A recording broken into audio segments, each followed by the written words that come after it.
আত্মনং চিন্তায়িত তাসাং মধ্যে মনোরমম রূপ যৌবন্য সম্পন্নং কিশোরীং প্রমাদাকৃতিং। কলিপাবন অবতার শ্রী শ্রীমান মহাপ্রভু পতিত উদ্ধারণ দয়াল নিতাই চাঁদের অপর অনুকম্পায় রাধা মাধবীর অহৈতুকী করুণায় গৌড়মণ্ডলীর মহাপ্রভুর পরিকরের চিন্তামণি সাদিশ ধুলিতে স্নাত যশরস্ত ভক্ত শ্রীগৃহ অঙ্গনে শ্রীমন্দির অঙ্গনে শ্রী শ্রী নিয়ম সেবা কার্তিক ব্রতের মধ্যাহ্নকালীন রাধা দামোদরের ভোগ আরাধনা বৈষ্ণব আরাধনা ও সুমঙ্গল মাঙ্গলিক পরম আয়োজন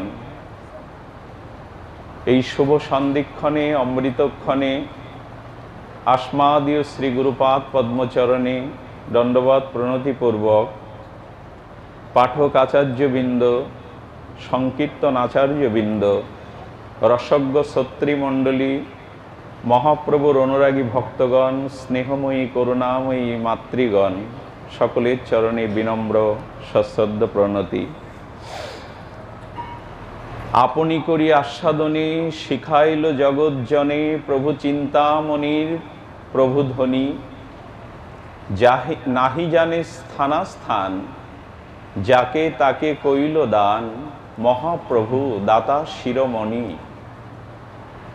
গোস্বামীপাদের এই অমৃতাক্ষরে তিনি জানাচ্ছেন যেটা আমরা পেয়েছি প্রাপ্ত হয়েছি এটা ব্রহ্মা শিবেদেরও দুর্লভ।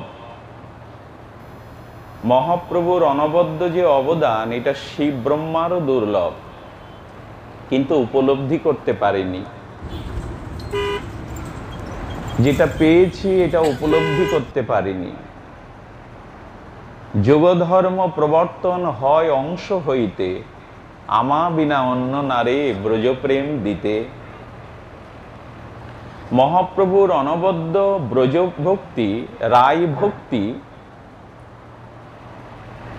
এটি রাধা ভাবোদ্যুতি সুবলিত তনু হয়ে শ্রীকৃষ্ণ চৈতন্য মহাপ্রভুর ছাড়া এই প্রেম বিতরণের আর কেহ নাই।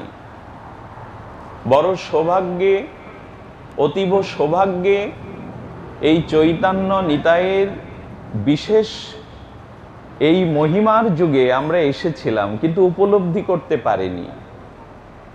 শ্রীকৃষ্ণ চৈতন্যের যে অবদান, তার যে ব্রজভক্তি, তার যে রাগানুগা ভক্তি এ ব্রহ্ম শিবাদিরও দুর্লভতর। পেয়েছিলাম অতি ভাগ্যে, কিন্তু মূল্যায়ন করতে পারিনি। যথাযথ অনুরাগের পথে মহাপ্রভুর কৃপার পথে যেতে পারিনি। জানেন, মহাপ্রভু নিতাইয়ের এই অপার অনুকম্পার যুগে যদি এই ব্রজভক্তি রায় ভক্তি ব্রজপ্রীতি মাধুর্য প্রীতি না বুঝি, 12,000 যুগের পরে কবে বা আবার চৈতন্য দেবে সেই প্রেম বিতরণ করবেন? সেদিন হয়তো আমরা অন্য গ্রহে অন্য জীব রূপে যাব। এরকম সুকৃতি দুর্লভ মনুষ্য জন্ম সুপুষ্ট ইন্দ্রিয় নিয়ে সদ্গুরুর চরণাশ্রয় করে মহাপ্রভুর প্রদর্শিত অনুকম্পায় রাগ ভক্তি ব্রজভক্তি আমরা সেদিন পাব না। 12,000 যুগের অপেক্ষা মহাপ্রভুকে আবার পেতে। দুর্ভাগা আমরা সেই উপলব্ধির পথে আসতে পারিনি। তবে এই পথে আসবার জন্য রসকৃত রস আস্মাদিত ব্রজরসের রসিক সিক্ত অনুভব বেদ্য রাধা মাধব নিষ্কিঞ্চন কৈকর্য চরণের একেবারে স্পর্শকৃত শুদ্ধ ভাগবতের কৃপা ব্যতীত এই পাশে আসা যায় না। কি বলেছেন জানেন? মহাজন বলছেন এই ব্রজপথে, ব্রজভক্তির পথে আসতে গেলে আমাদের কিছু জিনিস ভুলে যেতে হবে। বলো অধর্মকেও ভুলতে হবে, সেই সাথে ধর্মকেও ভুলে যেতে হবে। মহাপ্রভুর এই নিষ্কিঞ্চন ব্রজপ্রীতি, রাধাপ্রীতি, ব্রজপ্রেম, এই নির্মল বিশুদ্ধ প্রেমের আসতে গেলে অধর্মকে ভোলার সাথে সাথে ধর্মকেও ভুলতে হবে। কৃষ্ণ ভক্তির বাধক যত শুভাশুভ কর্ম, সেও এক জীবের অজ্ঞানতম ধর্ম। এতদিন জানতাম অধর্মটা ছাড়তে হয়, গোস্বামী বলছেন ধর্মকেও ছেড়ে দিতে হবে। এতদিন আমাদের প্রজ্ঞায় মহাজন মুনি ঋষি আধ্যাত্মবাদ জানিয়েছে অশুভ কর্মটা ত্যাগ করো, গোস্বামীপাদ বলছেন শুভ কর্মটাও ত্যাগ করো। এতদিন জানতাম পাপটাকে পরিহার করতে হবে, ঠাকুর মশাই বলছেন পুণ্যটাকেও পরিহার করো, পাপ পুণ্য দুই পরিহার। কি অনুভূতির স্তরে গোস্বামী আমাদের নিয়ে যাচ্ছেন। এই রায় ভক্তি, ব্রজ ভক্তি, মহাপ্রভুর অনবদ্য অবদান পেতে গেলে ধর্মকেও ছাড়তে হবে, শুভ কর্মও ছাড়তে হবে। বলে থাকবে কি তাহলে? যদি ধর্মই ত্যাগ করি, শুভ কর্ম ত্যাগ করি, থাকবে কি? বলল থাকবে শুধু নিষ্কিঞ্চন ভালোবাসা, প্রীতি, এইটুকু, আর কিছু না। রাধা কৃষ্ণ প্রাণমোর, এই প্রাণ না থাকলে কেউ বাঁচে মা? যার প্রাণ নেই সে তো মৃত। রাধা কৃষ্ণকে প্রাণ করতে হবে, আর কিছু রাখলে হবে না। সেখানে ধর্ম, ধর্ম বলতে সাধারণ জনগণ আমরা যা বুঝি, ধর্ম অর্থ কাম মোক্ষ, এই চতুর্বর্গকে ছেড়ে দিতে হবে ব্রজভক্তির জন্য। বিখ্যাত নৈয়ায়িক অনুভব বেদ্য রাধা কুণ্ডকে উত্তাল তরঙ্গে যিনি রাধা প্রেমে গৌর প্রেমে ভাসান, আমাদের শ্যামসুন্দর পণ্ডিত বাবাজি মহারাজ, তিনি জানিয়েছেন এক সঙ্গীতজ্ঞ, মহান সঙ্গীতজ্ঞ নিধু বাবুর কাছে দুজন নবীন সঙ্গীত শিক্ষার জন্য আনত হয়েছেন। আপনি দয়া করে আমাকে একটু সঙ্গীত শিক্ষা দিন। বললেন বাপু তুমি সঙ্গীতে কি হাতে খড়ি দিয়েছো? বলে গ্রামের এক সঙ্গীত শিক্ষকের কাছে আমি 3 বছর ধরে স্বরলিপি শিখেছি, একটু রাগ রাগিনী গাইতে পারি। আর একজন নবীন সঙ্গীত শিক্ষার্থীর কাছে জিজ্ঞাসা করছে তুমি? বলে আমি কোনোদিন স্বরলিপি সারেগামা শিখিনি। বলে তাহলে তোমার 5 বছর লাগবে, আর যে শিখে এসছে তার বলছে তোমার 8 বছর লাগবে আমার কাছে এই সঙ্গীত নিতে গেলে। সর্বনাশের কথা না? তাহলে আমি তো কিছু শিখেছি রাগ রাগিনী, আমার তো কম সময়ের ব্যাপার, কিন্তু আমি শিখেছি, আপনি বলছেন আমার জন্য 8 বছর, যে শিখেনি নবীন সে 5 বছরে শিখবে। বলে এতদিন ধরে যে ভুলটা শিখে এসছো ওইটা ভোলাতে 3 বছর বেশি লাগবে। রাধারানীর প্রেমের পথে যেতে গেলে, ব্রজ নিষ্কিঞ্চন ভজনের পথে যেতে গেলে জন্ম জন্মান্তরের যে রাগ রাগিনী শিখেছি ওইগুলোকে একটু ভুলতে হবে। এটা আমরা ভুলতে পারি না। এই দেহাবেশ, আমিত্ব, ভোগ বাসনা, এটা অনেক জন্মের রাগ রাগিনী আমাদের, এক জন্মের তো নয়। এই দোষগুলো শিখতে যে সময় লাগে, ভুলতে তার বেশি সময় লাগে। জ্ঞান অর্জন করতে, বিদ্যা অর্জন করতে যে সময় লাগে ওটা ভুলে যেতে আরো বেশি। এই জন্য ব্রজের পথে আমাদের ভুলতে হবে। সেই ভুলতে গেলে আমাদের প্রথমেই মনে রাখতে হবে শ্রী গোবিন্দ কি বলছেন, কি গোবিন্দের উপলব্ধি কি। আমা হইতে আনন্দিত হয় ত্রিভুবন, আমাকে আনন্দ দিবে ওইছে কনজন। সচ্চিদানন্দ ঘন পরতত্ত্ব ভগবান শ্রীকৃষ্ণ, পরতত্ত্ব সীমা, তিনি বলছেন আমা হতে আনন্দিত হয় ত্রিভুবন। সচ্চিদানন্দ থেকেই তো আনন্দ। আমা হতে আনন্দ হয় ত্রিভুবন, আমাকে আনন্দ দিবে ওইছে কোনজন। আনন্দ ঘন রসঘন রসিকেন্দ্র মৌলি রসিক শেখর, সাক্ষাৎ স্বয়ং ব্রজেন্দ্র নন্দন অপেক্ষা করছেন, আমাকে আনন্দ দেবে কে? আমা হতে হয় যার শত শত গুণ, সেই জন আল্লাহ দিতে হরে মোর মন। আমার থেকে যদি কারো বেশি গুণ থাকে সেই আমাকে আহ্লাদিত করতে পারে। কে সে? আমা হতে গুণী বড় জগতে অসম্ভব, একলি রাধাতে তাহা করি অনুভব। গোবিন্দ বলছেন আমা হতে গুণী কেউ হতে পারে না, একলি রাধাতে তাহা আমি অনুভব করি। আমার থেকে গুণ বহুগুণ সম্পন্না। মোর রূপে আপ্যায়িত হয় ত্রিভুবন, রাধার দর্শনে মোর জুড়াই নয়ন। অরিন্দম সুন্দর ত্রিভঙ্গ মুরারি, রসিকেন্দ্র মৌলি। গোবিন্দকে দেখলে আর কোন রূপ দেখতে ইচ্ছা করে? গোবিন্দ বলছেন মোর রূপে আপ্যায়িত হয় ত্রিভুবন, রাধার দর্শনে মোর জোড়াই নয়ন। গোবিন্দ বলছেন, তিনি একদিন বলছেন তার অন্তরঙ্গ সখাকে, রাধারানী যে ধোপার কাছে কাপড় কাচতে দেয়, আমি ওই ধোপাকে ডেকে ডেকে আমার কাপড়গুলো দেই, যাতে রাধার প্রেমময় বসনের সাথে আমার বসন মিশে যেতে পারে। কি অদ্ভুত না? রাধারানী যে কুণ্ডে স্নান করে, যে পথ দিয়ে নামে, গোবিন্দ আড়ালে লুকিয়ে থেকে ওই পথ দিয়েই, ওই ঘাটেই, ওইখানেই ডুবটা দেয়। রাধারানী যখন চলছেন বৃন্দাবনের বনশোভা বনলক্ষ্মীর পথে, তখন গোবিন্দ কি করে, রাধারানীর যে দিব্য ছায়াটার সাথে নিজের ছায়া মিশাবে বলে ঘুরপাক খেতে থাকে। ছায়াটা কি করে মেশাবো? বারে যেদিন গোবিন্দ পূর্ব দিকে রাধারানীর বদন দর্শন করে, সেই দিন গোবিন্দের মস্তকটা, মুখবদনটা আর পশ্চিম দিকে হেলে না, ওই দিকেই তাকিয়ে থাকে।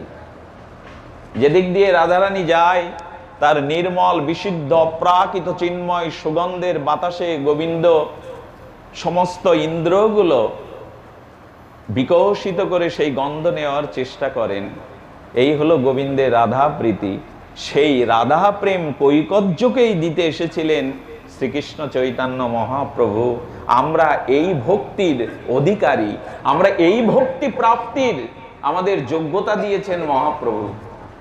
এই কথাগুলি আমাদের ব্রজমণ্ডলেরই কথা, গৌড়ীয় বৈষ্ণবের বড় হাদ্য কথা, সর্ব উপরের কথা। আমি এখানে এই কথা বলবার প্রস্তাবনার সাহস পেয়েছি আপনাদের বদন দেখে। আপনার সাধারণ শ্রোতা নন, আপনার বিদগ্ধ বোদ্ধা। এখানে যে মায়েদের দেখছি, তাদের অনুভব বেদ্য হৃদয়ে এই পুত পবিত্র দামবন্ধন লীলার মাসে একটু ব্রজভক্তি আস্বাদনের আমাদের একান্ত ইচ্ছা। ওর উপরে তো কিছু নাই। মোর বংশী গীতে আকর্ষয় ত্রিভুবন, রাধার বচনে মোর হরে আমার শ্রবণ।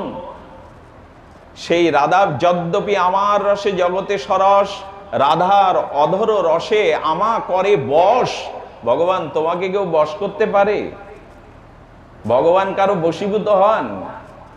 বললেন যদ্যপি আমার স্পর্শ কটিন্দ্র শীতল, রাধিকার স্পর্শে মোর করে সুশীতল। থাক না। এই জন্য রাধা ভাব অঙ্গী করি তার বর্ণ, 300 আস্বাদিতে হন অবতীর্ণ। স্বয়ং ব্রজেন্দ্র নন্দনের আস্বাদনের ইচ্ছা লাগলো, লোভ জাগলো। এই রাধা কৈকর্য, রাধা প্রীতিটাকে আস্বাদনের জন্য বললেন রাধা ভাগ অঙ্গী করি ধরি তার বর্ণ, 300 আস্বাদিতে হন অবতীর্ণ। কৈশন রাধা প্রেমা, কৈশন মধুরিমা, কৈশন ভাবে তিহভোর। একটু স্পর্শ নিয়ে আমরা, এছাড়া তো এই ব্রত মাসে বলবার অন্য কিছু নাই। রাধা রানীর এই কৈকর্য প্রেমের এই বস্তু, এটি কলিযুগের জীবের জন্য শ্রবণ কীর্তনীয়, একান্ত হার্দ। কিন্তু বারবার বলছি, এ পথে আসতে গেলে দেহাবেশ ভুলতে হবে। অনেক কিছু যা জন্ম জন্মান্তরের আবর্তনে ঘরে ছোট ছোট জিনিস সাজিয়ে রাখে না মানুষ, নিজের বাসগৃহে অনেক আসবাবপত্র ছোট ছোট সাজিয়ে রাখে। বলেন তোমার হৃদয়ে জন্ম জন্মান্তরের কামনা বাসনা যেগুলো সাজিয়ে রেখেছো, ওগুলো ঘর থেকে বের করতে হবে এই পথে আসতে গেলে। এটা কি সম্ভব? সম্ভব মা। এই ব্রজভক্তির পথে আসা সম্ভব কি করে? যিনি ব্রজের এই রাধা কৈকর্যের এই প্রেমের সিক্ত হৃদয় মনা, যিনি এই পথে রসিকজন, সেই মহতের কৃপা নিতে হবে। সেই মহতের কৃপা দৃষ্টি যদি আপনার প্রতি নিপাত হয় তখনই পাবেন। ঘটনাটা না বলে আমি সুস্থ হতে পারি না, ঘটনাটা না বললে আমি স্বস্তি পাই না। কেমন জানেন, আমাদের আফ্রিকার জঙ্গলে, এটা ডিসকভারিতে দেখায়, ন্যাশনাল জিওগ্রাফিতে দেখায়, একরকম সরসীপ আছে, সাপ। এরা কি করে জানো মা? এরা এক জায়গায় অবস্থান করে চোখ দিয়ে বিষ নিক্ষেপ করে। আর এই চোখ দিয়ে বিষ নিক্ষেপ যদি বলবান হস্তির দিকেও নিক্ষেপ করে, হাতিটা টলতে থাকে আর নড়তে পারে না সেই বিষক্রিয়ায়। ছোট প্রাণীগুলোকে বিষ নিক্ষেপ করে আহত করে নিজের দিকে টেনে নেয়। বলছেন একটা সরসীপ, হিংস্র বিষাক্ত সাপের দৃষ্টিতে যদি বিষ নিক্ষেপিত হয়, তাহলে রাধা মাধবকে যিনি একমাত্র জীবনের প্রাণ করেছেন, সেই ভজনানন্দী ব্রজরসের রসিক কোনো মহতের দৃষ্টি যদি আপনার দিকে পড়ে, তবে এ ভক্তি হবেই হবে। দৃষ্টিটা প্রয়োজন। যদি মহতের কৃপা দৃষ্টি আপনার দিকে যায়, তবে এই প্রেম সিক্ত হতে পারবেন। সে ঘটনাটা ব্রিটিশ পিরিয়ডের। কলকাতা থেকে এক ধর্নাঢ্য রাজ পরিবারের যুবতী সুন্দরী গেছে সিদ্ধ জগদীশ বাবার চরণে। এই স্থানটা হলো কালিয়া হ্রদ। তখন বৃন্দাবন যন্ত্রদানবের, আধুনিক সভ্যতায় যন্ত্রদানবের কষাঘাতে জর্জরিত হয়নি। এখন যেমন শহর কেন্দ্রিক বৃন্দাবন, তখন ছিল ঘন অরণ্য। সিদ্ধ জগদীশ বাবার চরণে গিয়ে মেয়েটা, এই যুবতী প্রণাম করেছে, সুন্দরী যুবতী। বাবা কৃপা চায়, রাধারানীর চরণে একটু প্রেম ভক্তির জন্য সব ছেড়ে চলে এসেছি, বাবা কৃপা চায়। বাবা মুখের দিকে তাকিয়ে বলছি, পারবি না রে মা, এই ভরা যৌবন নিয়ে, রূপ নিয়ে এখানে টিকতে পারবি না, চলে যা মা। বিবাহর পরে ছেলে মেয়ে বড় করে উপযুক্ত সময় চলে আসি, যা মা, তুই টিকতে পারবি না। সব ছেড়ে যে ব্রজে চলে এসছে রাধারানীর কাছে, তাকে কি যেতে বলা উচিত? বাবাজি কেন বলছেন বলে, একটু পরীক্ষা তো নিতে হবে। মেয়েটা যায়নি জানেন, মেয়েটা একটা কুঠির করলো, বনের মধ্যে একটা কুঠির করে নিজের দীপ্ত অপরূপ যৌবনটাকে একটা চট গায়ে দিয়ে ঢেকে থাকতো সারাদিন। হরি নামে নিজের হৃদয়টা সিক্ত করে একটা পুরো চট গায়ে দিয়ে রূপটাকে ঢেকে রাখতো। গোধূলি বেলায় আরক্তিম পঞ্চিম দিগন্তে যখন সূর্য অস্ত যেত, আলো আধারে মেয়েটা বাবাজির চরণে এসে প্রণাম করে বলতো, আর কবে কৃপা হবে, আর কবে তোমার শুভ দৃষ্টি পড়বে, আমি যে ভজনের জন্য ছেড়ে চলে এসেছি। বাবাজি রাধারানীর চরণ চিন্তা থেকে মাঝে মাঝে চোখ তুলে তাকাতেন মেয়েটার দিকে, ওইখানে ধুলা মেখে আবার ডুব দিত। 1 মাস আর মেয়েটা আসেনি। দীর্ঘ 1 মাস পর মেয়েটা সামনে এসে দাঁড়িয়েছে। বাবাজি মহারাজ দেখে চমকিত বিস্ময়িত নেত্রে বলছেন, কে তুই, কে তুই মা? আরে আমি তো তোকে চিনতে পারছি না, তোর তোর এই মুখটা এবং চোখটা বাদে সব জায়গায় বল বলে পোড়া ঘা, আগুনে পুড়িয়ে গেছিলি, তোর কি পক্স হয়েছিল, বসন্ত হয়েছিল, সারা গা বল বলে দগদগে ঘা। বাবা আমাকে চিনতে পাচ্ছেন না? আমি কলকাতা থেকে এসেছিলাম আপনার চরণে রাধারানীর ভজন কৃপা নেব বলে। ও তুই আসিসনি কেন মা 1 মাস? আর তোর বল বলে ঘা কেন সমস্ত গায়ে? তোর যৌবন কোথায় গেল, রূপ কোথায় গেল? বাবা যেদিন বলেছিলেন এই রূপ যৌবন ভজনের পথে বাধা, সেদিন কুটিতে গিয়ে একটা মাটির পাত্রে আগুন জ্বেলেছিলাম। আগুনে একটা লোহার শিক গরম করে আমি চোখ আর ঠোঁট বাদে আমার অঙ্গটা পুড়িয়ে দিয়েছি 1 মাস ধরে। বাবা, বাবা আমি যৌবন পুড়িয়েছি, হবে না বাবা তোমার কৃপা? সিদ্ধ মহাত্মা অশ্রু সজল না এনে বলছেন, আয় মা, আয় আমার কাছে আয়। রাধারানীর ভজন করবি বলে তুই যৌবনটাকে আগুনের ছ্যাঁকা দিয়ে পুড়িয়ে দিয়েছিস, আয় মা আমার কাছে আয়। বাবাজি মহারাজ দিব্য অনুভূতি দান করলেন। মেয়েটা অনেক উপরে উঠেছিল জানেন, আর কোন পুরুষ কোনদিন তার দিকে তাকায়নি। রাধারানী তাকে চরণ কৈকর্যে স্থান দিয়েছিলেন। যদি কোনদিন এই পথের কোন মহাত্মার শুভ দৃষ্টি আপনার উপরে পড়ে, সেদিনই অনুভব করতে পারবেন এই রাধা প্রেমের, ব্রজ প্রেমের। মহতের কৃপা বিনা কোনো কার্যে ভক্তি নয়।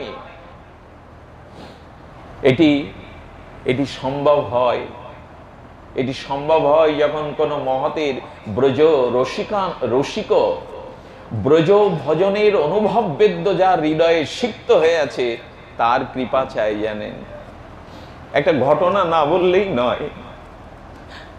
একটা মুসলিম সমাজের ছেলে, বয়সে যুবক, মথুরার রাধা মাধব মন্দিরে দূরে দাঁড়িয়ে অপলক অনিমেষ নেত্রে রাধা মাধবের যুগল দেখত।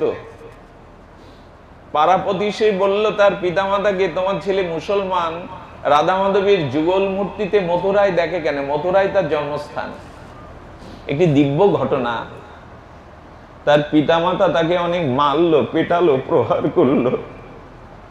কেন? মুসলিম হয়ে তুই হিন্দুদের মন্দিরে রাধা মাধব দেখিস? মা, একদিন যদি রাধারানীর চরণ না দেখি আমার ঘুম হয় না। আমাকে যত মারো, যত কাটো, আমাকে একটু মন্দিরে গিয়ে রাধা মাধবকে দেখতে দাও। ওকে কি ঘরে রাখে কেউ? মুসলিম পিতামাতার অনুশাসনে বলল, যেতে পারবি না। কিন্তু ফাঁকি দিয়ে কখনো বা মন্দিরের সম্মুখে রাধারানীর চরণের দিকে তাকিয়ে থাকে, অশ্রু পড়তে থাকে। একদিন ললিতাকে বলছে, বিশাখাকে বলছে, পারো না আমাকে এইখান থেকে টেনে তুলে নিয়ে যেতে তোমাদের নিকুঞ্জ মন্দিরে? পারো না এই দেহের নাশ করে রাধারানীর আনুগত্যে মঞ্জুরি ভাব সাধনা দিয়ে নিয়ে যেতে? এই প্রার্থনা আকুতি চলতে থাকে তার, অকৃত্রিম প্রার্থনা, কপটতা শূন্য। একদিন এক মহৎ তার দিকে তাকিয়ে দেখলেন, এ চোখ আর জগতের চোখ না, এ চোখ জগতের কোন রূপের দিকে আর পড়বে না। মহৎ তাকে একটু স্মিত হেসে কৃপা করে দিলেন, যা, তো রাধারানীর চরণ প্রাপ্তির পথে, অনুরাগের পথে তুই যা। এই আশীর্বাদটুকু। পরের দিনে ঘটল অভাবনীয় বিস্ময়কর ঘটনা। বসে বসে রাধারানীকে বলছেন, আর কবে তোমার কুঞ্জ মন্দিরে যাওয়ার সৌভাগ্য পাবো? হে করুণাময়ী, হে কৃপাময়ী, হে ব্রজেশ্বরী, হে রাসেশ্বরী, হে পরতত্ত্ব সীমা, হে গোবিন্দের উপাস্যা, প্রেমময়ী, করুণাময়ী, দেবী কৃষ্ণময়ী, প্রক্তা, পরমা সুন্দরী, পারো না আমাকে নিয়ে যেতে? রাধারানী ললিতার দিকে নিত্যলীলা থেকে ইঙ্গিত করলেন। ললিতা সখী ওর হাতটা ধরে টান মেরে নিয়ে চলে গেলেন। এই হলো এই ভক্তির মহিমা। ললিতা স্বয়ং টান দিয়ে নিয়ে চলে গেলেন। ললিতা কোথায় নিয়ে গেলেন জানেন? পেশায়ের ঝাড়ি। যদি কখনো ব্রজে যান, এই জায়গাটা একবার যাবেন, পেশায়ের ঝাড়ি, গভীর অরণ্য। এখানে একটা দিব্য কি জানেন? শত শত বছরের বা নূতন বৃক্ষগুলোর কাঠগুলো কেউ স্পর্শ করে না। পাতাগুলো ঝরে বজ্র তৈরি হয় না। পাতা জমে, উচ্ছিষ্ট জমিতে বজ্র তৈরি হয়। কিন্তু বৃন্দাবনের এমন মহিমা, কোনো পাতা পচে গিয়ে বজ্র তৈরি হয় না। কারণ প্রতিটা বৃক্ষ তো মুনি ঋষি, প্রতিটা বৃক্ষই তো রাধারানীর দিকে তাকিয়ে আছে। আজও এই পৃথিবীতে একটি বিরল ঘটনা, বৃন্দাবনের বৃক্ষগুলো ঊর্ধ্বমুখী না, নিম্নমুখী। রাধারানীর চরণ কৈকার্য স্পর্শ করার জন্য তারা বড় লালায়িত। তারা নিচের দিকে তাদের শাখা পোশাখা। এটা বিচিত্র না বর্তমানে এই একবিংশ শতাব্দীর যুগে? বৃন্দাবনের বৃক্ষের মহিমা একটু মনে পড়লো। আর এই ব্রজ মহিমার পথে আমরা যেতে পারি না, কিন্তু এই ছেলেটাকে টান মেরে নিয়ে গেল, ললিতাসকে নিয়ে কুঞ্জ মন্দিরের দুয়ারে দিয়ে দিল।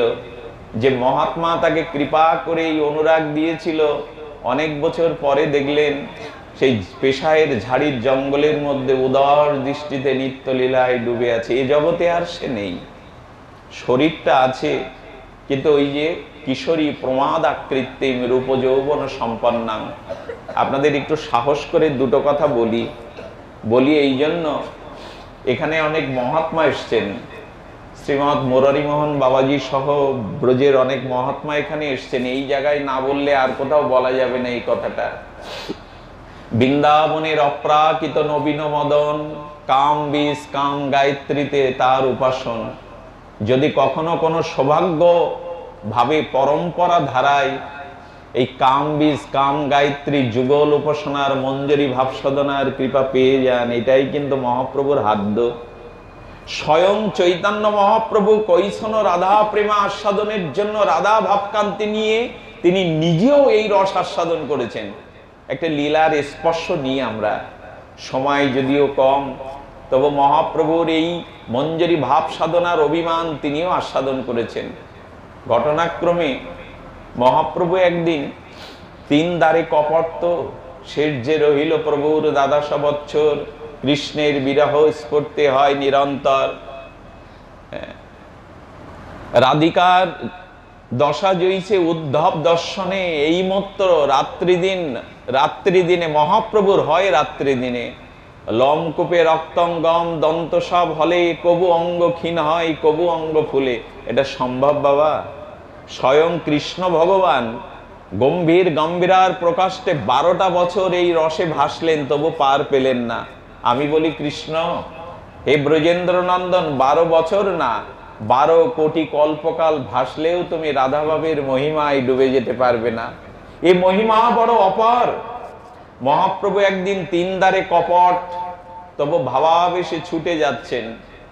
আর পুরীধামে তখন বালুর পর্বত দেখে চটক পর্বত ভ্রম হয়েছে, সরোবর দেখে যমুনার রাধাকুণ্ডের অনুভব হয়েছে। উনি মূর্ছিত হয়ে পড়ে গেলেন। স্বরূপ দামোদর, রামানন্দ অনুভবী ভক্ত, প্রিয় ভক্তগণ, বান্ধবগণ এসে দেখছে মুখ দিয়ে গেজা বেরোচ্ছে মহাপ্রভুর, প্রাণটা যেন নেই। হরিনাম করতে করতে জাগানোর সাথে সাথে অশ্রু সজল নয়নে কাতর শিশুর মতো বললেন, স্বরূপ আমাকে ডাকলে কেন? স্বরূপ, আমি তো রাধা কুণ্ডের তীরে রাধা মাধবের জলকেলি দেখছিলাম মঞ্জুরিদের সাথে, আমায় ডাকলে কেন?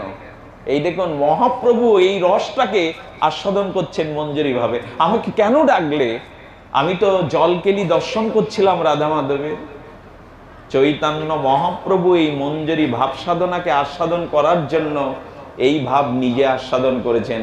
আপনি করি আস্বাদনে শিখাইল জগৎজনে, প্রভু চিন্তামণির প্রভু ধ্বনি। সেই মহাপ্রভুর অনবদ্য রাধা প্রেমটাকে, এটা কি বলবার কথা গো? কবিরাজ কৃষ্ণ গোস্বামীর স্বর্ণাক্ষরে লিখেছেন, কহিবার যোগ্য নহে, কহিলে কেহ না বুঝায়ে, ওই সে চিত্র চৈতন্যের রঙ্গ। আমি আসলে যা বলতে চেয়েছি, এটি আমার মতো মূঢ় অধমের বিষয় নয়, এটি শিব ব্রহ্মারও দুর্লভ। আমি পেয়ে যাব, আমি আপনাদের অনুভব দিতে পারবো, কোনোদিন নয়। কিন্তু সাহসটা দেখিয়েছেন কবিরাজ কৃষ্ণ গোস্বামী। তিনি বলছেন, সেই সে বুঝিতে পারে, চৈতন্যের কৃপায় যারে হয় তার দাসানুদাসের সঙ্গ। যদি কোনোদিন তার দাস অনুদাসের সঙ্গ হয়, তবে এটা কহিবার বিষয় না হলেও তুমি বুঝবে, অনুভব করতে পারবে। সাপের দৃষ্টিতে যদি বিষ নিক্ষেপ হয়, মহতের করুণা এটা হওয়া সম্ভব, অবশ্যই সম্ভব। তাই ব্রজপতের প্রতীকের চরণ প্রান্তে শুধু পড়ে থাকতে হবে, শুধু চেয়ে থাকতে হবে।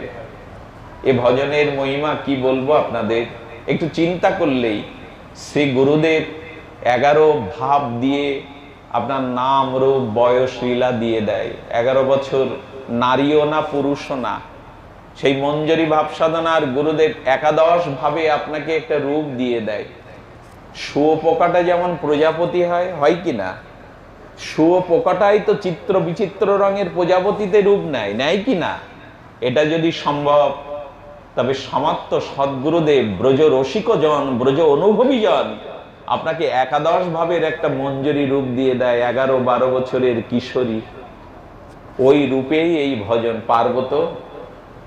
এখানে নারী পুরুষের কোনো বিষয় নেই, এই জন্য এটা একটা কামময় নাই। নারীও নেই পুরুষও নেই, তাহলে কাম থাকে কি করে? নারী পুরুষের স্বাভাবিক আকর্ষণের নাম তো কাম। কিন্তু গুরুদেব যে মঞ্জরি রাধারানীর কিঙ্করি করে দেয়, ওটা নারীও না পুরুষও না, ওইটা রূপযৌবন্য সম্পন্নম কিশোরী প্রমাদ আকৃতিম। এ ভজনের মহিমা একবার যদি কেউ পেয়ে যায়, কি হয় জানেন? সিদ্ধ বিজয় কৃষ্ণ গোস্বামী একবার ব্রজে গেছেন, উনি গিয়ে দেখছেন এক বাবাজি মহারাজ বিরল প্রচার, এরা বাইরে বেরোতেন না, এদের সংখ্যা খুব কম, এই ভজনের এই অনুভবের সংখ্যা মহাত্মার খুব কম। সিদ্ধ বিজয় কৃষ্ণ গোস্বামী ব্রজে গিয়ে দেখছেন বাবাজি বসে বসে রাধারানীর চরণ চিন্তায় জীবনটা কাটিয়ে দেয়। রাতে একটু বেরোয়, একটু মাধুকরি করে করে জীবন ধারণ করে। বাবাজি মহারাজ রাধারানীর চরণ কৈকর্য চিন্তা করতে করতে দেহ রাখলেন। যেই দেহটা রাখলেন কি ঘটলো জানেন? ওই কুটির থেকে একটা ছোট্ট বালিকা, দিব্য বালিকা বেরিয়ে রুনুঝুনি নূপুর পায়ে চলে গেল। সিদ্ধ বিজয় কৃষ্ণামী দেখলেন ওই সারা জীবন মঞ্জরি ভাব সাধনা, গুরুদেব প্রদত্ত ভাবনা ভাবতে ভাবতে এই দেহ ছাড়ার সাথে সাথে নিত্য মঞ্জরি স্বরূপে নিত্য লীলায় চলে গেল বাবাজি মহারাজ। এই ভজনের এরকম মহিমা। সে গীতাকার বলে দিয়েছেন, জন জন বাপি শরণ ভাবন্তে ত্যাজন্তে কলে বরাং। ওগো ওই রূপে তন্ময় হয়ে রাধারানীর কিঙ্করি ভাবনায় ভাবতে থাকো। যদি ভাবতে পারো, ভাবনাটা মহতের কৃপায় হৃদয়ে আনতে পারো, এই জগতের কোনো অভিশাপ আর তোমাকে স্পর্শ করবে না। আমাদের ঠাকুর মশাই তো তাই পেলেন না? শ্রীল নরোত্তম ঠাকুর মহাশয় বিরক্তি প্রধান লোকনাথ গোস্বামী বললেন, হ্যাঁ আমি তো সেবা দিয়ে দিলাম। কুঞ্জ বিলাস মন্দিরে রাধা মাধবের যে প্রেমালাপ, এই প্রেমালাপের মধ্যে দিয়ে তুই দুগ্ধ বর্তন করবি, দুগ্ধটা জাল দিবি। দুগ্ধটা গরম হলে দুটো স্বর্ণপাত্রে রাধা মাধব শ্রান্ত ক্লান্ত হয়ে যখন কুঞ্জ থেকে বাহির হবে, এই দুগ্ধ সেবাটা দিস। উনি মনের মানসে মানস চিন্তনে রাধারানীর মঞ্জরি কিঙ্করি ভাব অভিমানে রাধা মাধবকে কুঞ্জ মন্দিরে বসিয়ে উনি দুগ্ধটা জাল দিচ্ছেন। সবই কিন্তু মনে মনে, বাইরে কিন্তু কিছু নাই মা। আসলে ভজন সাধনটা খুব বাইরের জিনিস না, এটা অন্তর্বেদ্য জিনিস, অন্তর অনুভূতির জিনিস। বাইরে নাচা গাওয়া হই হুল্লোর একটা আছে, ওটাতে জগতের উৎসব হয়, মঙ্গল হয়, ওটা আছে বিধায় আমরা বেঁচে আছি। কিন্তু ওইখানটায় আমাদের থেমে থাকলে হবে না, আরো আরো পথ অতিক্রম করে হৃদয়ের ওইখানে পৌঁছাতে হবে, ওইখানেই পৌঁছাতে হবে আমাদের। তো সেই কিঙ্করি ভাব সাধনার সেই চিন্তায় মগ্ন হয়ে গেছেন ঠাকুর মশাই। দুগ্ধটা জাল দিতে দিতে রাধা মাধবের প্রেমালাপ অনুভব করতে করতে দুগ্ধটা পুড়ে যাচ্ছে, উদ্বর্তন হয়ে পড়ে যাচ্ছে। ঠাকুর মশাই নিজেকে অযোগ্য মনে করে ওই ভাবের মধ্যে দিয়ে তপ্ত কড়াইটা নামাতে গিয়ে বাইরের আঙুলগুলো ছেক খেয়ে পুড়ে গেল। এই ভজনের এরকম ক্ষমতা। কোথায় দুগ্ধ, কোথায় কড়াই, কোথায় আগুন? মনে মনে গুরুদেব প্রদত্ত ভাবনা ভাবতে ভাবতে আঙুল পুড়ে গেল। কি ঘটলো জানেন? গুরুদেবের কাছে যখন জাগাতে গেছে, হাতটা ঢেকে গেছে, নিজের চোখে জল আর নিজের অযোগ্যতা বুদ্ধি গুরুদেবকে বললেন, আমার এই ভজন হবে না প্রভু। শ্রী গুরুদেব করুণা করে আমাকে যেটা দিয়েছিলেন ব্রহ্মারও দুর্লভ ধন, আমার হবে না। আমি মূঢ়, আমি অপরাধী, আমি অযোগ্য, আমাকে তাড়িয়ে দিন, আমাকে ঝাঁটা মারুন, আমার দ্বারা এই ভজন হবে না। কি হয়েছে বাবা, কি হয়েছে তোর? হাত ঢাকছিস কেন? জপ করছিস? হাতটা গুরুদেবের পর্দাটা সরিয়ে দেখলো হাতগুলো ছেক খেয়ে গেছে। কিরে বাবা, কি হয়েছিল? গুরুদেব, আমি অযোগ্য, আমি আপনার ভজন যথাযথ মূল্যায়ন করতে পারিনি। আমি দুগ্ধটা রাধা মাধবকে দেব কি? দুগ্ধটা তো পুড়িয়ে ফেলেছি রাধা মাধবের ভাবনা ভাবতে ভাবতে, তাই হাতগুলো বাইরে পুড়ে গেছে। কোথায় অন্তর মনা হয়ে দুগ্ধ চিন্তা করছে, বাইরে হাত পুড়ে গেছে। গুরুদেব চরণে নিয়ে বললেন, যদি কারো হয় তো তোর হবে নরোত্তম, তোর হবে। পারবো তো মা এখানে যেতে? পারা সম্ভব। ওই যে যদি সদ্গুরুর কৃপা হয়, এরকম মহতের অনুকম্পা হয়, ওইখানে যাওয়া যাবে, ওই অনুভবটা আসবেই আসবে। এক সিদ্ধ বাবা বর্ষনায় হোলিতে যেতে পারছেন না। রায়, ঠাকুরানী, আমি তোমার আবির রঙা অনুরাগের রং মাখতে পারবো না। দোলায় লুটিয়ে পড়ে রাধারানীর চরণে ক্রন্দন করছে, আমি তো বর্ষনায় যেতে পারবো না, তোমার আবির রঙা রং আমার অঙ্গে আসবে না ঠাকুরানী। ধুলায় পড়ে বাবাজি মহারাজ সিদ্ধ দেহে যখন কাঁদছে, ভক্ত শিষ্যরা বলছেন, বাবা আপনার উন্নাটা, আপনার 19 বস্ত্রখানা আবির রঙে রাঙিয়ে গেছে, দেখেছেন? রাঙা হয়ে গেছে। রাধারানী ওইখান থেকে ওই ভক্তকে করুণা করে রং ছিটিয়ে দিয়েছেন, আবির রং, তাতে তার উন্নাটা রঙে রঙিয়ে গেছে। এই হলো এই ভজন। মানস গঙ্গায়, মানস গঙ্গায় এক এই অনুরাগের পথের রক্তিম সাধক ভাবনা করছেন, আর মঞ্জরি ভাবতে ভাবতে মানস গঙ্গার তীরে ললিতা সখী তার হাতে একটা সুগন্ধ শিশি দিয়েছে। রাধা মাধব স্নান করে উঠলে তাদের অঙ্গে তাদের পোশাকে এই সুগন্ধটা মাখিয়ে দেবে। এইগুলোই মা আমাদের ভজন। যারা রাগ পথে এসেছেন না, আমি বিধি ভক্তির কথা বলছি না, রাগ ভক্তির কথা বলছি। এই জায়গাটায় না বললে আর কোথাও বলা সম্ভব কিনা জানি না। এই জায়গাটা অনেক মহতের কৃপা ধুলি পড়েছে। আর এটাই রাধা ভজনেরই, রাধা কৈকর্যেরই মাস। এই জন্য একটু সাহস দেখাচ্ছে, আপনারা ক্ষমা করবেন এই বালককে, এই অর্বাচীনকে। উনি মানস গঙ্গার তীরে দাঁড়িয়ে গুরুদেব প্রদত্ত একাদশ দিব্য ভাবে কিশোরী প্রমাদ আকৃত্রিম হয়ে স্বরূপ ভজনে মনে করছেন শিশিটা ললিতা দিয়েছে, শিশিটা হাতে রেখেছে।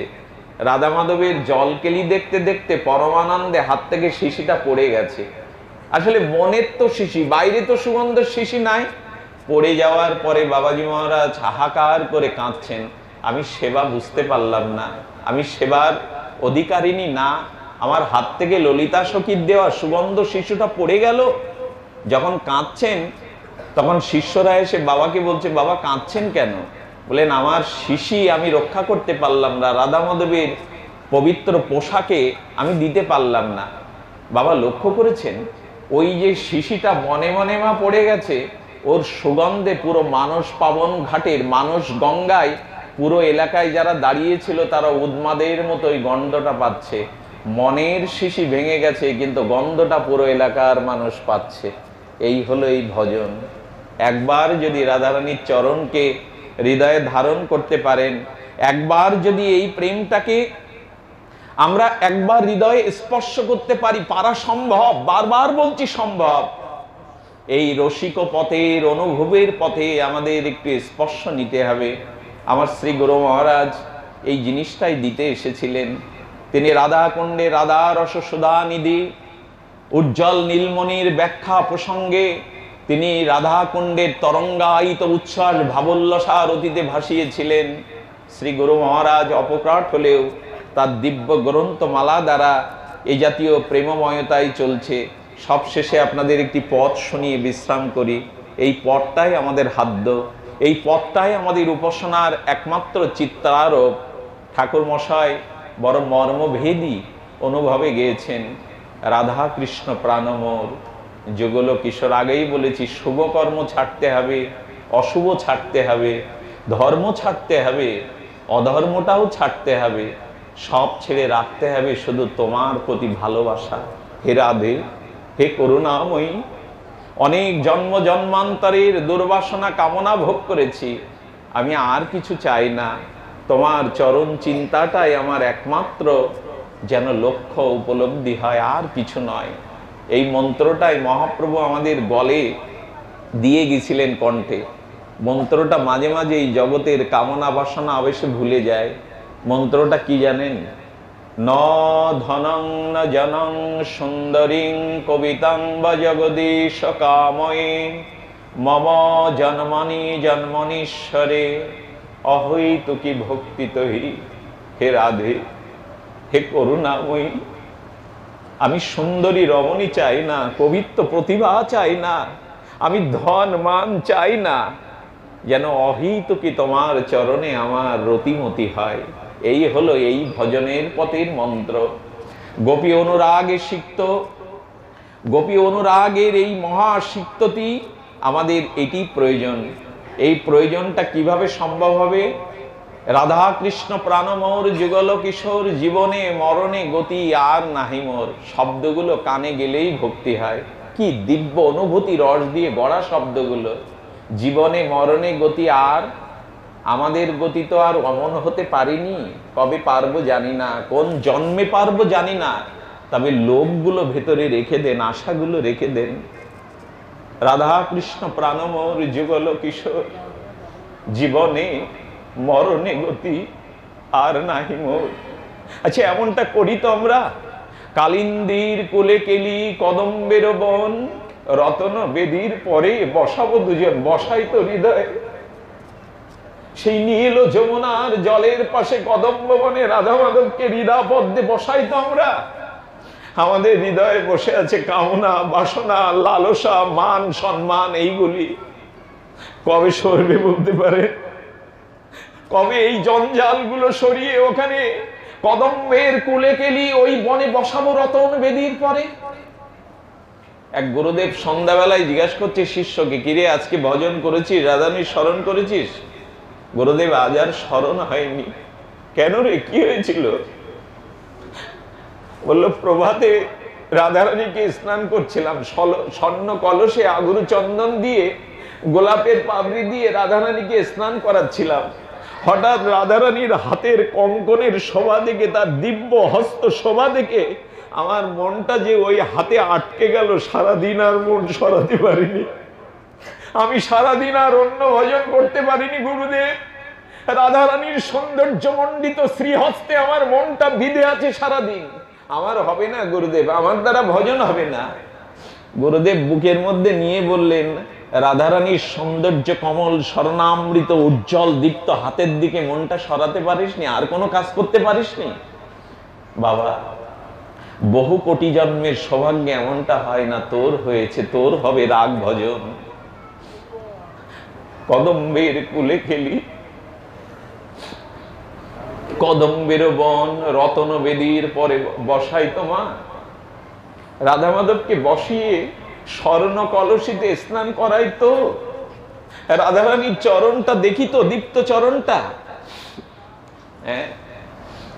হেম গৌরী অঙ্গ দেবেও সুয়া চন্দন গন্ধ দেই তো। হেম গৌরী রাধা মাধবের অঙ্গে সোয়া চন্দনের গন্ধটা দেই তো। হেম গৌরী অঙ্গ দেব সোয়া চন্দন গন্ধ। হ্যাঁ, চামর ডোলাবো কবে হেরি মুখ চন্দ্র। হ্যাঁ, চামরটা ডোলাই তো। মনে মনে মঞ্জরি ভাব সাধনায় কৈকর্য নিকুঞ্জ মন্দিরে রাধা মাধবকে আর দেই তো, বাতাসটা দেই তো। এইটাই হলো আমাদের রাগ ভজনের এটাই হলো চিত্র। আর কি বলেছেন? মালতীর মালাগাতি পরাবো দোহার গলে।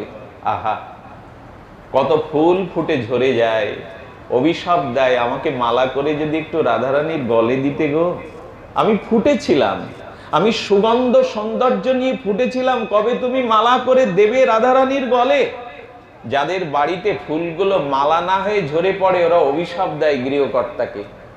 ওগো, আমি ফুটেছিলাম তো ওই চরণে যাওয়ার জন্য, কই দিলে না তো আমাকে তো মালা গেতে দিলে না। মালতীর মালাগাতি পরাব দোহার গলে, অধরে তুলিয়া দিব কপুরো তাম্বুলে।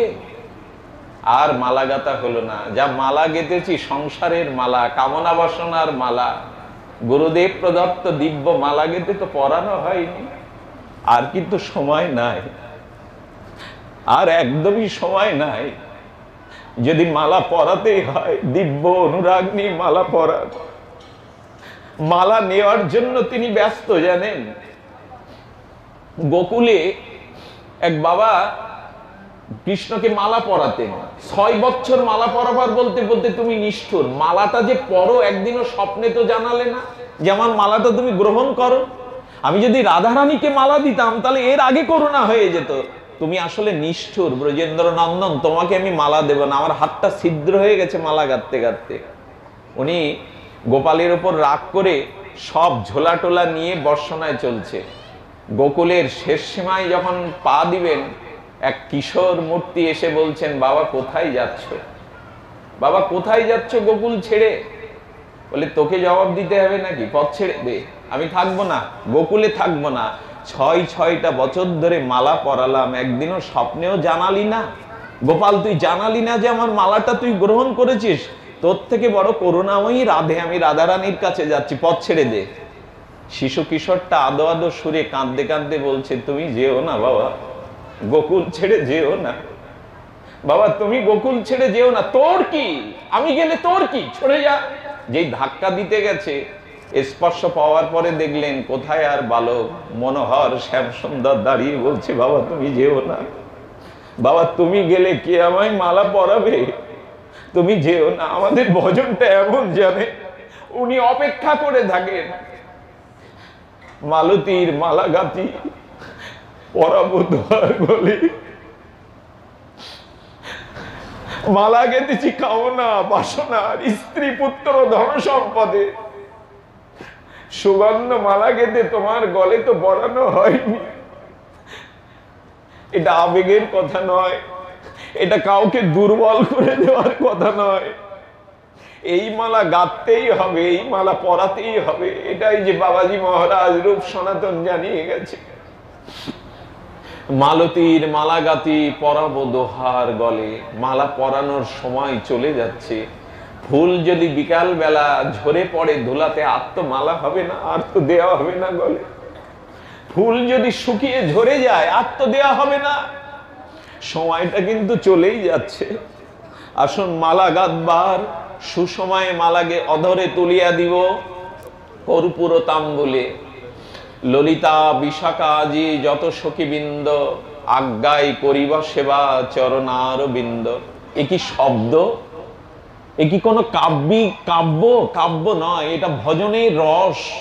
এ কথা কর্ণ দিয়ে গেলেই ভক্তি হবে। হ্যাঁ, ললিতা বিশাখা যত সখীবৃন্দ। আমরা সঙ্গীত করি বটে, কীর্তন করি বটে, এই নিবেদন ধরো বৃন্দাজির কাছে প্রতিদিন তো গায়, এই নিবেদন ধরো সখীর অনুগা করো। কই, কবে? তার আনুগত্য তো নিতে পারেনি। ললিতা বিশাখা আজি যত চরণার বিন্দ। আর কি বলেছেন? শ্রীকৃষ্ণ চৈতন্য প্রভু দাসের অনুদাস, সেবা অভিলাষ মাগে নরোত্তম দাস। আপনারা মহাপ্রভুর দাস অনুদাস। আপনারা কৃপা করুন, আপনারা করুণা করুন, যেন আমাদের সকলের ব্রজভক্তি হয়। হে মহাত্মা, হে জগৎ জননীর অংশ, অব্রতেন ক্ষিপদ্দস্ত যথা দামোদরং প্রিয়ং তির্যজ্জনি মাবপ্রান্তি সর্বধর্ম বহিষ্কৃত যত দামোদরং ভক্তবৎসলং বিদিত জনা তাস্যহং মাসং ভক্তবৎসল স্বল্পমা পুরকারক। আজ প্রয়াত সুবলচন্দ্র দাস অনুদাস রাধারানীর কিঙ্করী, আজ তার হাতে গড়া, তার স্পর্শ অনুভূতি গড়া এই মণ্ডল আজ বড় তাকে মনে পড়ছে। উনি আমাকে একবার এনেছিলেন ওনার নাতির অন্নপ্রাশনে, সম্ভবত। উনি বৈষ্ণবকে কি জাতীয় সমাদর করতেন, আমি দূরে দাঁড়িয়ে আছি। তার পরিবারস্থ সকলে যখন ছেলেটাকে আদর সম্ভাষণ দেবে, তিনি আমাকে বললেন আমার পাশে বসুন, বাচ্চাটাকে কোলে নিন। বৈষ্ণবের আশীর্বাদ ছাড়া তো কেউ বড় হতে পারে না। এই ছিল আমাদের প্রয়াত মহা অনুভবী মহাদানবীর পরম বৈষ্ণব ভক্তের অনুভব। তিনি মনে করতেন জীবনে বৈষ্ণব সাধু করুণা ছাড়া এই জীবনে বড় প্রাপ্তি নাই। আমি এই যশোরের মাটিতে যখন প্রবেশ করি, নামাচার্য হরিদাস ঠাকুরের অঙ্কিত গৌরমণ্ডলে প্রবেশ করি, তখন এই মাটিকে বারবার প্রণাম জানাই। আপনারা যারা এই মাটিতে জন্মেছেন তারা বড় ভাগ্যবান, ভাগ্যবতী। এই মাটির মহিমা, মহাপ্রভুর পরিকরদের মহিমা। সবল বাবুর স্থান এখানে কেন হবে? ফণিদাকে ডেকে বলি, দাদা আপনারা ভাগ্যবান, অনেক ভাগ্যবান আপনারা। যশোরের মাটিতে আপনাদের জন্ম। এই যশোরের মাটিতে এই রূপ সনাতনের আমাদের চিরকৈকার্য চিন্তামণির ধুলি। এই ধামে যারা আসেন, এই গৌরমণ্ডলে যারা আছেন, তাদের সকলের গৌর কৃপা হোক, তাদের সকলের রাধারানীর কৈকর্য প্রেম হোক। এই অর্বাচীন বালক অজান্তে আপনাদের যে কথা বলল, ত্রুটি ক্ষমা সুন্দর দৃষ্টিতে দেখে যেটা বলতে চেয়েছি সেটা যেন রাধা মাধবের চরণে শ্রদ্ধা ভক্তি হয়, এই প্রার্থনা জানিয়ে ভোগারতির শুভ সময়গত অন্নকূটের এই মহোৎসবে এইটুকু বলি, অন্ন শুধু উৎসব নয়, বহুজনকে একত্রিত করে যেখানে আনন্দ প্রীতি দান হয় তারই বলে উৎসব অঙ্গন। শুধু অন্ন নয়, অন্ন শুধু উৎসব নাই, যেখানে বহুজনকে একত্রিত করে রাধা প্রেম ব্রজ প্রেম আদান প্রদান হয়, এটাই হলো উৎসব। প্রকৃত উৎসব হলো এই প্রাঙ্গণ। মাতাজি এখনো আছেন, একটু আশীর্বাদ করবেন, দীর্ঘায়ু শতায়ু হয়ে যেন আপনাদের আহ্বান করে এমনি করে উনি আনন্দ দান করতে পারেন, আনন্দ পেতে পারেন। এই পরিবারস্থ সকলের শ্রদ্ধা ভক্তি হোক, আপনাদের মতো মহাজনের সকলের কৃষ্ণ ভক্তি প্রাপ্ত হোক, এই প্রার্থনা জানিয়ে নিতাই।